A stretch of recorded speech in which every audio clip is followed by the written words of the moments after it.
જાય ભાઈ। બધાને રામ રામ રામ રામ રામ। સૌથી પહેલા મારી અહીંયા ગાડી જેટલા પણ લોકો ઊભા છે એ બધાને નમ્ર વિનંતી કે તમે બધા શાંતિથી બેસી જાઓ, તો મને પણ બોલવાની મજા આવશે, તમને પણ સાંભળવાની મજા આવશે, જે રોડ પર ઊભા છે એ લોકોને પણ શાંતિથી સંભળાશે। એટલે મારી આપ સૌને નમ્ર વિનંતી છે કે તમે બધા શાંતિથી બેસી જાઓ।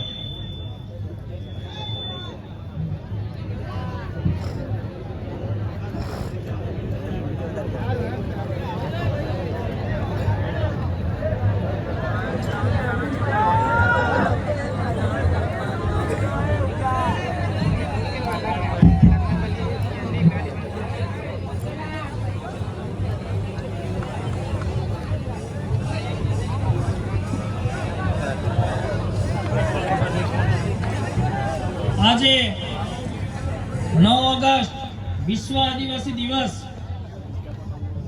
આખા વિશ્વમાં એકમાત્ર એવો સમુદાય કે જેને વિશ્વ આદિવાસી દિવસ મતલબ એક સ્પેશિયલ દિવસ ફાળવવામાં આવ્યો, એ જ સમાજના આપણે બધા પેટે પાકેલા અહીંયા ભેગા થયેલા અને આજે હળી મળીને નાચવા જવાના, કૂદવા જવાના, બધું કરવાના આપ સૌને વિશ્વ આદિવાસી દિવસની આદિવાસી યુવા સમિતિ તરફથી ખૂબ ખૂબ શુભકામનાઓ।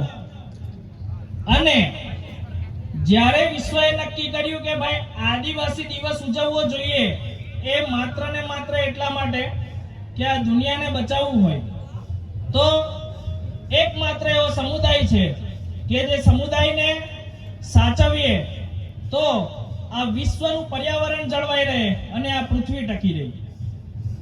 આપણને દિવસ આપ્યો એ આપણી જેવા માણસોને લીધે નથી આપેલો। આજે આપણી જેવા બે હાથના, બે પગના અને એક માથાના આખી દુનિયામાં અલગ અલગ નાતના, અલગ અલગ જાતના, અલગ અલગ ધર્મના લોકો રહેલા છે, પણ આદિવાસીને દિવસ આપવાનું કારણ એકમાત્ર એટલું હતું કે આદિવાસીની અંદર જે પ્રકૃતિને સાચવવાની, જે ન્યાય કરવાની અને ન્યાય કાયદો કરવાની જે ક્ષમતા અને જે નિખાલસતા આપણા સમાજ જોડે હતી હાલ નથી, એ નિખાલસતાના કારણે આપણને વિશ્વ આદિવાસી દિવસ તરીકે સંયુક્ત રાષ્ટ્રએ આખી દુનિયાના બધા દેશો ભેગા થઈ આપણને આ દિવસ આપ્યો।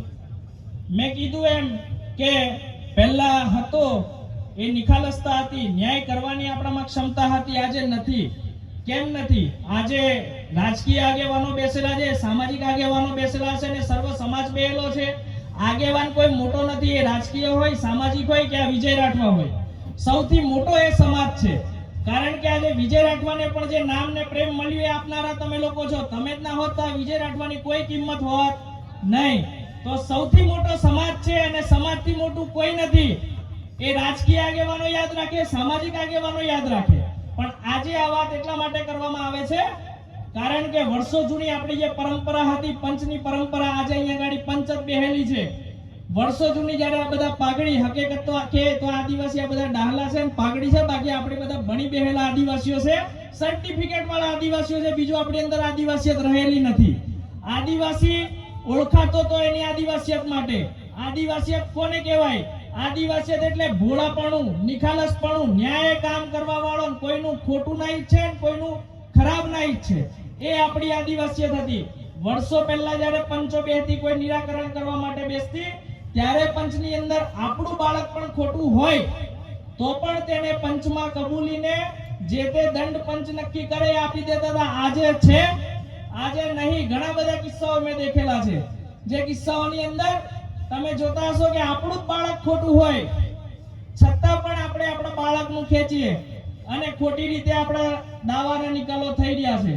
તો આ સુધારવાની જવાબદારી રાજકીય આગેવાનોની પણ ખરી, સામાજિક આગેવાનોની પણ ખરી, વત્તા સૌથી મોટી આ જવાબદારી આપણા સમાજની છે।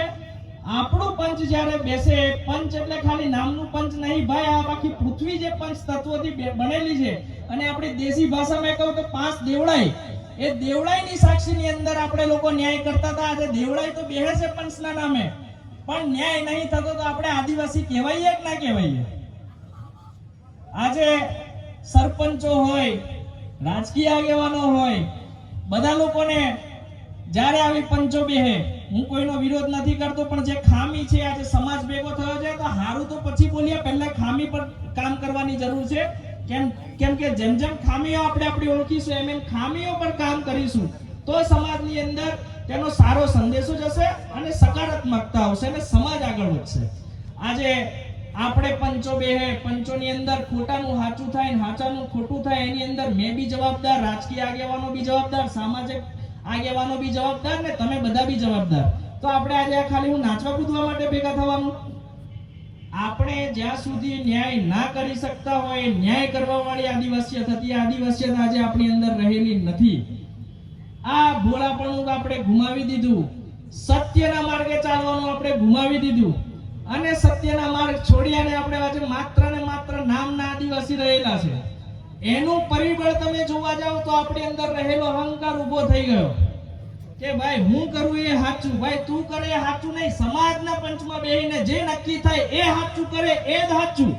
બીજી બધી જે વાત થાય કે ભાઈ આ સાચું ને પેલું ખોટું, એ વાત યોગ્ય નથી. આ વાત સમાજે જાણવાની જરૂર છે અને સમજવાની જરૂર છે. આજે 3 વર્ષમાં તમે જોયું હશે કે આદિવાસી યુવા સમિતિ ઊભી થઈ, ઘણા બધા કામો કર્યા, સમાજ માટે લડ્યા, ક્યાંક અવરોધો ઊભા થયા, ક્યાંક રાજકીય આગેવાનો જોડે આપણા ઘર્ષણો થયા, રાજકીય આગેવાનો સાથે ઘર્ષણ થયા. મેં કીધું સહેલું કાગો કે વિધું લુખું એમ, પણ જ્યારે વાત આવી કે ભાઈ સમાજને આપણે ભેગા કરીએ, ત્યારે મેં મારો અહંકાર મેક્યો અને છેલ્લું કાકા એનો અહંકાર મેક્યો. તો મેં તો કદાચ ના મેકી શકતો કારણ કે મેં રાજકીય શું નહીં, પણ છેલ્લું કાકા એનું આગે અભિમાન મેક્યું. તો એકવાર છેલ્લું કાકા માટે બી તાલીઓ થઈ જાય. ભાઈ આદિવાસીયત શીખવાડે છે કે ખોટું થાય તો વિરોધ કરો, સાચું કોઈ કરે આપણો દુશ્મન હોય તો પણ એને વધાવી લેવાનો. છેલ્લું કાકો આપણો વિરોધી હતો, દુશ્મન તો ન તો ગમે એવો મારો સમાજનો. સાચી વાત કે ખોટી વાત? આજે મારો ને તમારો વિખવાદ હોય ને હું એમ કહું કે તમે ને હું હોવો જોઈએ તો એ વાત ખોટી છે. સમાજથી મોટું કોઈ નથી, સમાજ સર્વોપરી રહેલો છે. અને આ 3 વર્ષની અંદર જ્યારે આપણે લોકો ભેગા થયા એનો એક તમને દાખલો આપું. આપણને કોઈ નથી બીક લાગતી નહીં, આપણે કોઈ રાજકીય પાર્ટીમાં જોડાવાના નહીં, એ આમ આદમી હોય, કોંગ્રેસ હોય કે ભાજપ હોય. પણ કાલોલનો ધારાસભ્ય ફતેહસિંહ ચૌહાણ એટલે આપણો ફત્યો એમ કે તાલુકાનું વિભાજન કરીને અલગ તાલુકા, અરે સોરા હમુ હજુ બઈ રહ્યા, તું કા અલગ કરવાની વાત કરો? સાચી વાત કે ખોટી વાત? તારે આ રાજકીય આગેવાનો આપણી જોડે આવેલા તો એમનો પણ ત્યાં આભાર માનવાની આપણે બધાને જરૂર છે. આજે 3 વર્ષની અંદર સંઘર્ષો થયા, આ રાજકીય આગેવાનોએ અલગ રાજકીય કાર્યક્રમ કર્યા, આપણે અહીંયા ગાડી કર્યા, બધું કર્યું,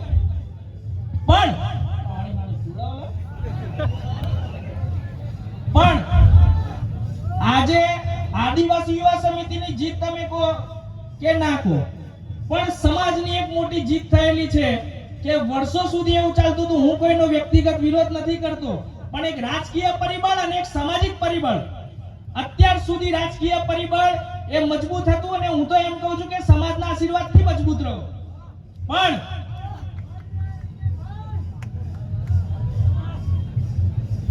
પણ 3 વર્ષની લડાઈ જે આદિવાસી યુવા સમિતિની આગેવાની હું અને મહેન્દ્રભાઈએ કરી, ત્યાં અમારી લડાઈ કોઈ ગ્રાન્ટની નથી, કોઈ સત્તાની નથી, કે ના કોઈ રૂપિયાની કે ના કોઈ પદ પ્રતિષ્ઠાની હતી. અમારી લડાઈ એકમાત્ર એટલી હતી કે સમાજની નીચે રાજકારણ હોવું જોઈએ, સમાજની ઉપર નહીં. અને આજે આ તમે બધાએ કરી બતાવ્યું છે એ બદલ તમને બધાને આભાર.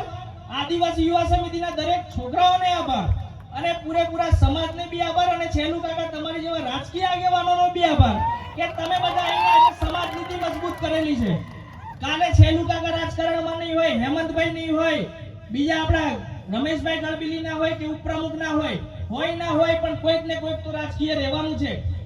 ત્યારે તમે બધા ભેગા થઈને કાલે અમે નહીં હોઈએ, કારણ કે આ અમારા જીવનનું છેલ્લું ભાષણ છે સામાજિક રીતે. રાજકીય તો ભણવાનું નહીં, ભણવું પણ નહીં, પણ આ